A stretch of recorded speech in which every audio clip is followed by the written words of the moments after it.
In this video, I'm going to walk you through how to generate the symmetry points in the D4h point group. And the methods we're going to be using are applicable to all other point groups as well. And so the first thing we can identify when we're looking at the name of the point group D4h is that the principal axis is going to be a C4 rotational axis.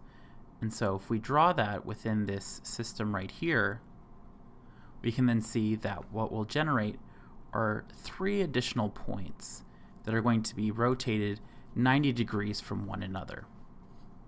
The next item that we can see is that we have a perpendicular C2 axis.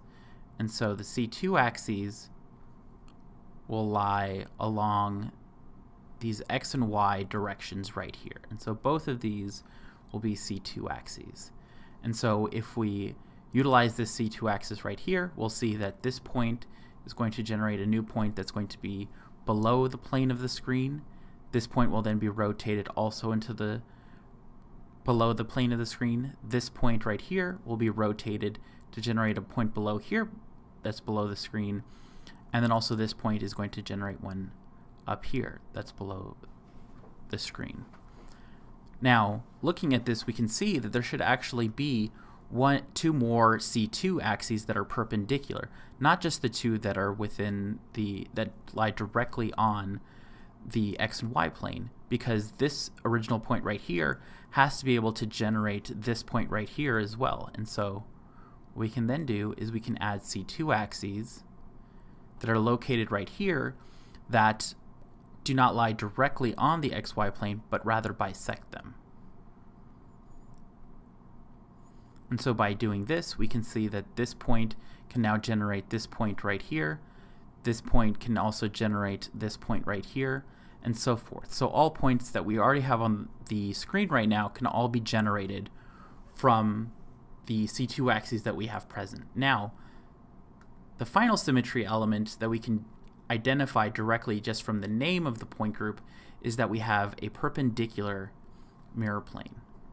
And so the perpendicular mirror plane, we can just say, is the circle that's already been drawn right here for us. And so then that'll be a sigma h. And so the sigma h right here is then going to generate, let me get something that's more unique, is going to generate points that are either above or below the plane and relative to where the points are currently located. So the original point that we had is going to generate a point that's going to be below the plane. We're also going to then generate right here a point that's going to be above the plane. And the same thing will happen then with the remainder points that we also have around here. So this way, all of these different points can be transposed into one another using the sigma h operation. And so we have points both above and below the plane in each case. Now, the next thing we can do is we can see that we should also have vertical mirror planes. Our original red plus sign that we have right here should be able to generate the plus sign that we generated right here just now utilizing the sigma h operation on the point that was below the plane. And so to do that, that means that we have to have then also mirror planes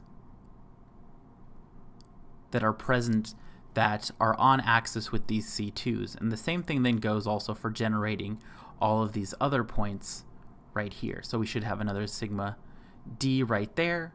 We should also have mirror planes that can generate this plus into that plus right there. And so we'll have sigma v's that are directly on axis as well.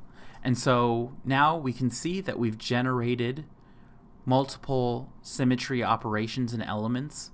We can see that we've generated all of the different points. And so if we go through and look at the character table for D4h, we can actually start seeing that all of the different symmetry operations are present and we have all of our points.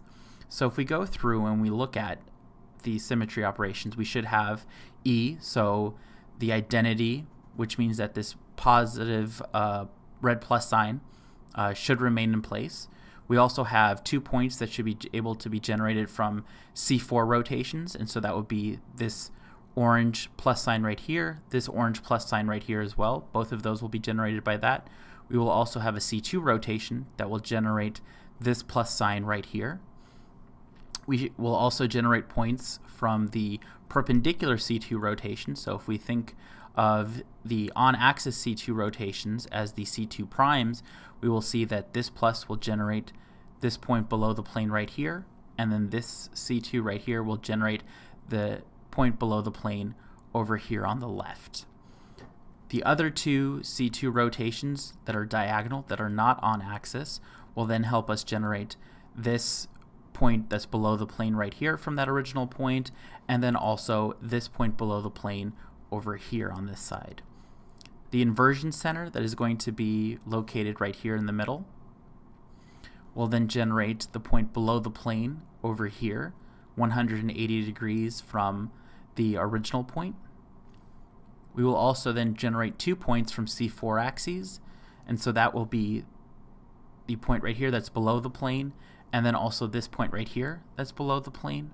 The sigma h will generate this point right here that's directly below the plane.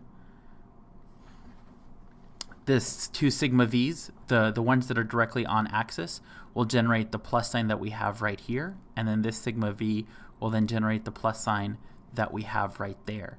And then finally, the 2 sigma d's will then generate the plus sign that we have right here, and then also the plus sign that we have right here. And so from all of these different symmetry elements that we have present in our molecule, we're able to generate all of the points that we can see right here just from that starting point